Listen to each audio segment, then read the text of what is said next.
Assalamualaikum warahmatullahi wabarakatuh. Dear students, how are you everyone? Okay, dear students, today I would like to discuss about how to start speaking English for beginners. How to start speaking English for beginners. অর্থাৎ যারা একদম নতুন কিছু জানে না, English বলতে পারে না, তাদের জন্য তারা কিভাবে ইংলিশ শুরু করবে, ইংলিশ বলাটা তাদের জন্য কিভাবে শুরু করলে ইজি হবে, সেই বিষয়টা নিয়ে আমরা ইনশাআল্লাহ আলোচনা করব আজকে। আরেকটা জিনিস আলোচনা করব, সেটি হলো correct pronunciation of English alphabets. English alphabets অর্থাৎ ইংলিশ বর্ণমালাগুলো আমরা অনেকেই শুদ্ধভাবে উচ্চারণ করতে পারি না বা জানি না, আমরা সেই উচ্চারণটাও আমরা আজকে শিখে নেব ইনশাআল্লাহ। তাহলে আমরা ইংলিশ উচ্চারণ দিয়ে শুরু করি, কারেক্ট প্রোনাউন্সিয়েশন। ওকে, আমরা এটা কি জানি, অনেকেই জানি এ, কি জানি এ, এর উচ্চারণ কি হবে এ, উচ্চারণ এ। এরপরে জে, এর উচ্চারণ কি হবে জে, এর উচ্চারণ কি হবে কে, এর উচ্চারণ কি হবে ও। এটা ফি, ফি, উপরে দুই দাঁতের আগা নিচে ঠোঁটের সাথে লাগিয়ে ফি, ফি, ফি। ওকে, কিউ, কিউ, কিউ না, এটা আমরা অনেকে কিউ করেছি, এটা কি না কিউ না, কিউ। আ, এরপরে টি, আমরা এটা অনেকে জানি টি, কিন্তু এটা কি না টি না, এটা কি টি, টি। তারপরে ডাবল ইউ, ডাবল ইউ, আমরা এটাকে যখন টি পড়ি তখন আমরা কি করি স্টুডেন্ট, আসলে কি না স্টুডেন্ট না, স্টুডেন্ট, কি স্টুডেন্ট, স্টুডেন্ট, স্টুডেন্ট। এই যে টি আছে না, এই টির উচ্চারণটা হবে student. Okay, now we start some pronounce. এখানে আমি কিছু প্রোনাউন্স লিখেছি, দেখো। আই অর্থ আমি, ওই অর্থ আমরা, ইউ তুমি, ইউ তোমরা, হি সে শি সে ইট ইহা, করিম করিম, দে তারা, ইচ ওয়ান এনিওয়ান যে কেউ। তাহলে আমরা আবার এই উচ্চারণগুলো আবার একটু দেখি, আমার সাথে বলো। A, B, C, D, E, F, G, H, I, J, K, L, M, N, O, ফি,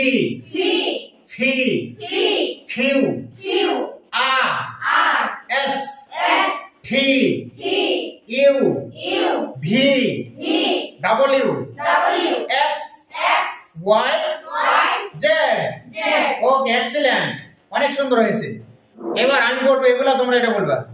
আমি যাই, আমি যাই না, আমি কি যাই, আমি কি যাই না, এভাবে বলবা।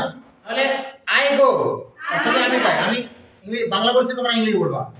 আমি যাই, আমি যাই না, আমি কি যাই, আমি কি যাই না, don't I go. Okay, thanks. আমি এখানে কি কিছু প্রোনাউন্স লিখছি, দেখো।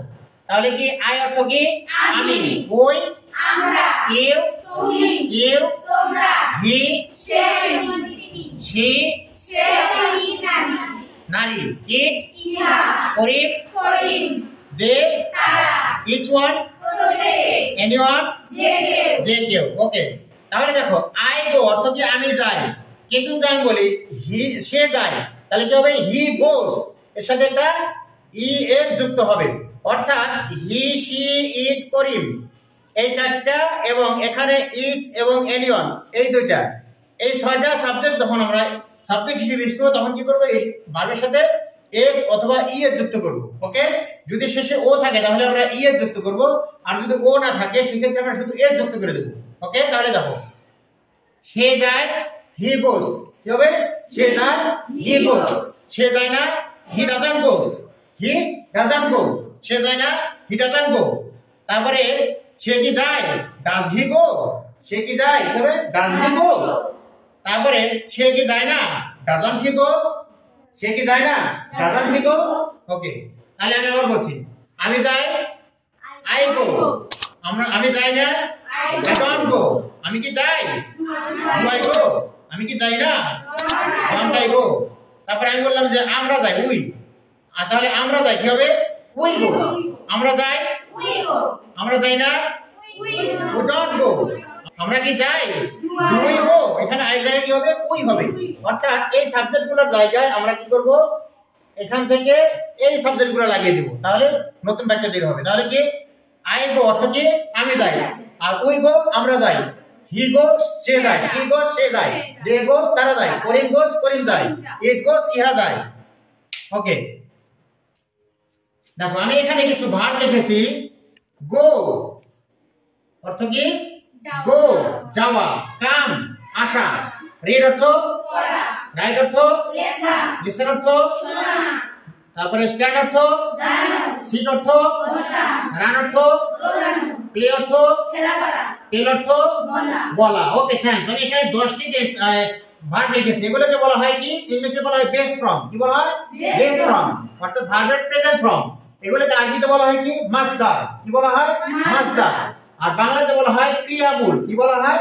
ক্রিয়ামূল। যেমন গো থেকে কি হয়? ওয়েন্ট হয়। গো ওয়েন্ট গান, গো ওয়েন্ট গান। তেমনি মাসদার আছে আযহাবু মানে কি? যাওয়া, আযহাবু মানে যাওয়া। এটা থেকে কি হয়? এটা হলো ক্রিয়ামূল। এখান থেকে অনেকগুলো সিগা হতে পারে। যেমন জাহাবা থেকে তোমার 14টা ফেলে মাজিদ সিগা হয়। যেমন জাহাবা জাহাবা, জাহাবু জাহাবা, জাহাবাতা জাহাবনা, জাহাবতা জাহাবতুমা জাহাবতুন, জাহাবতে জাহাবতুমা জাহাবতুন না, জাহাবতু জাহাবনা, এইভাবে।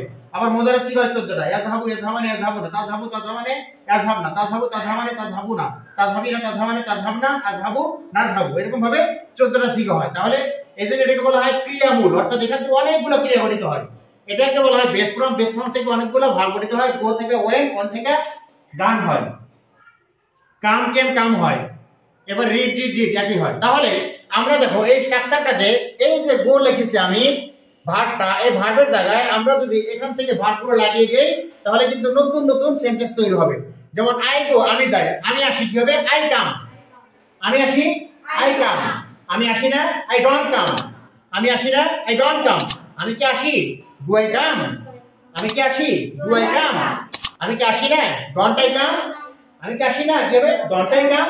ওকে, তাহলে তোমরা কি করবে? এই কারেক্ট প্রোনাউন্সিয়েশন যে লেটারগুলো তোমার একটু ব্যতিক্রম রয়েছে, 1 2 3 4 5 6 7 8 9, এই 9টা লেটার।